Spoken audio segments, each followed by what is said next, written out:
So what's up? Magandang gabi sa inyong lahat mga kamanok. So ngayon lang ulit tayo nakapag-shoot or nakapag-vlog ng gabi.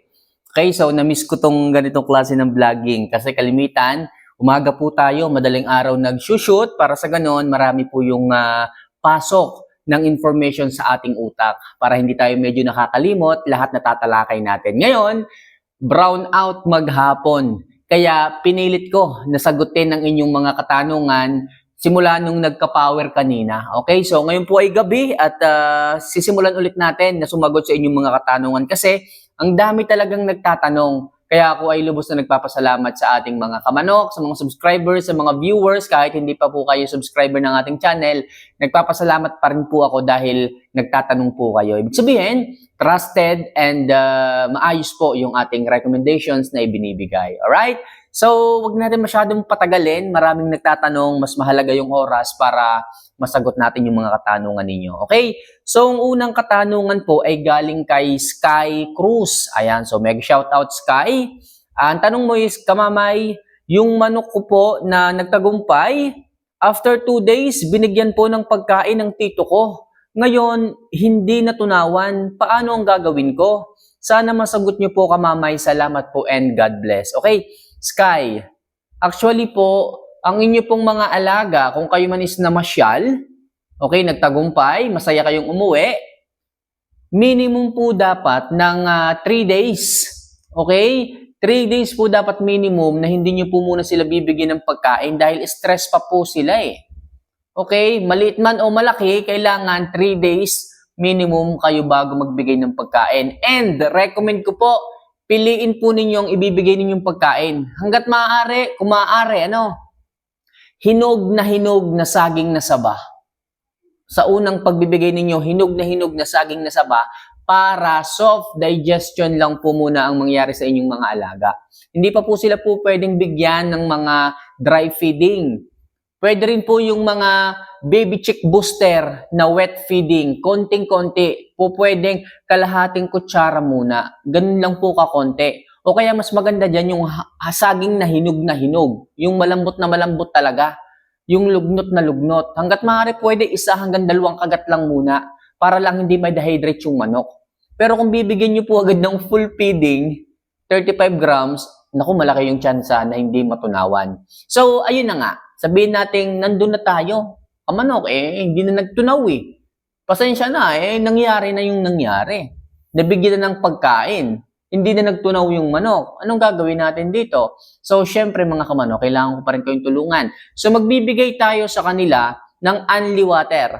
Okay, bigyan natin ng unli water kasi kailangan nilang ma-digest yun eh. Kasi unang-una, stress na siya doon sa pinuntahan nating pasyalan. So, dagdag pa natin yung pagkain na ibinigay natin. Kung full feeding at dry feeding pa, double stress. Gawin natin, painumin na po natin sila. Then, bigyan natin ng Volplex KQ. Makakatulong yan para sa mas mabilis na digestion ng manok. Mabilis na panunaw ng manok. So, ganun po ang gagawin natin. And i-observe po natin yung manok. Wala po muna uling pakain After nabigyan ng pagkain ninyo sa hindi sinasadyang pagkakataon, alisin niyo po yung pagkain. Huwag na kayong magbibigay. Kailangan natin ngayon, ang goal natin is tunawin ng manok yung kinain niya. Ngayon, magbigay kayo ng Volplex KQ sa kanila. Then, magbigay po kayo ng tubig. Okay? Ngayon, kung matigas po yung butsi ng manok, ayaw pang uminom, wala tayong magagawa kundi atin pong irerekta. Irerekta po natin yung tubig sa bibig. Lagay natin sa syringe, bigyan natin ng tubig. Then, tingnan natin, hipuin natin yung butse hanggang sa makuha natin yung lambot.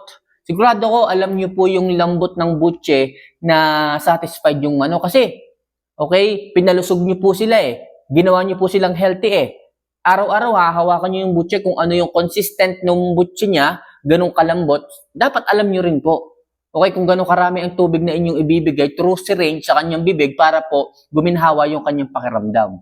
Para po mabilis po ang digestion. Kasi pag matigas po yung nasa kanyang butse, tapos ayaw uminom ng manok, kailangan nating palambutin yun.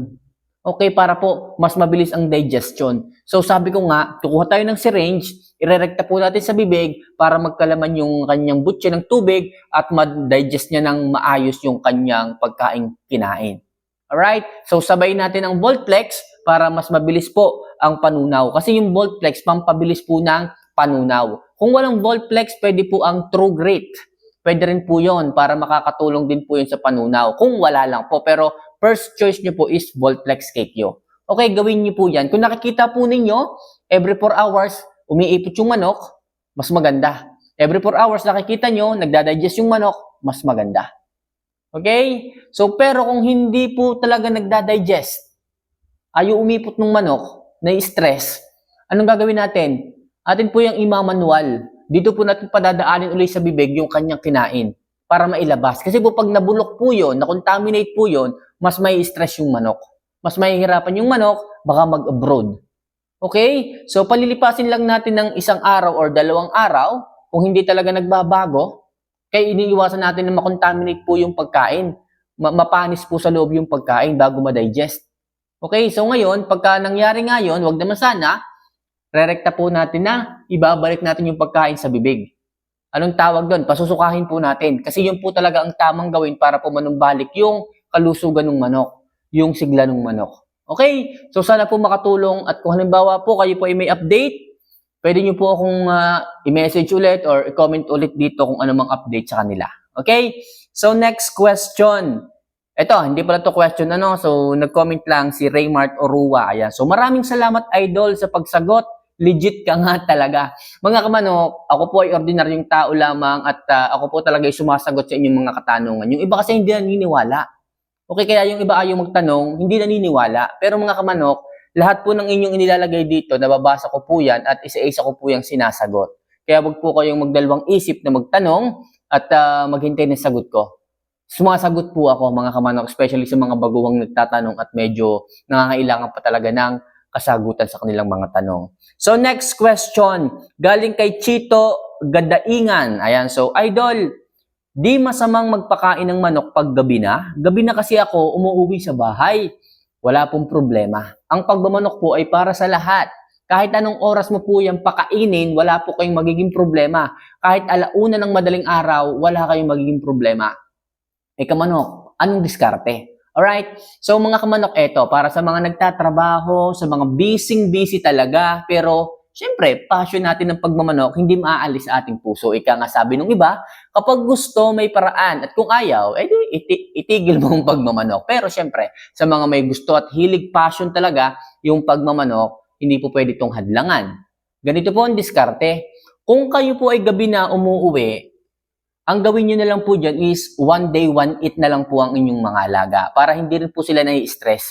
Kasi po, pag po ang inyong mga manok ay 2 beses kumakain tapos paliban-liban ang pagkain o kaya naman pasalasala sa oras, mas may stress yung manok. Pero kung naka 1 day, 1 eat po kayo, siguraduhin nyo lamang po na doon sa tamang oras na yon, 1 beses nyo na nga lang sila pakakainin, dapat on time nyo na silang mabibigyan. Sabihin na natin na 10:00 ng gabi kayo nakakarating ng bahay. Nakakapagod yan. Nakakapagod sa trabaho, nakakapagod sa biyahe, gabi pa kayo makakarating. So, magbibigay pa kayo ng pagkain sa manok, wala pong problema yon.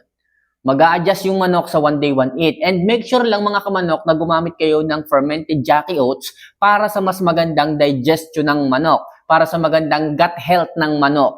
Para kahit 1 beses lang sila kumain, na-absorb pa rin nila yung magandang nutrisyon na ibinibigay nyo sa kanila.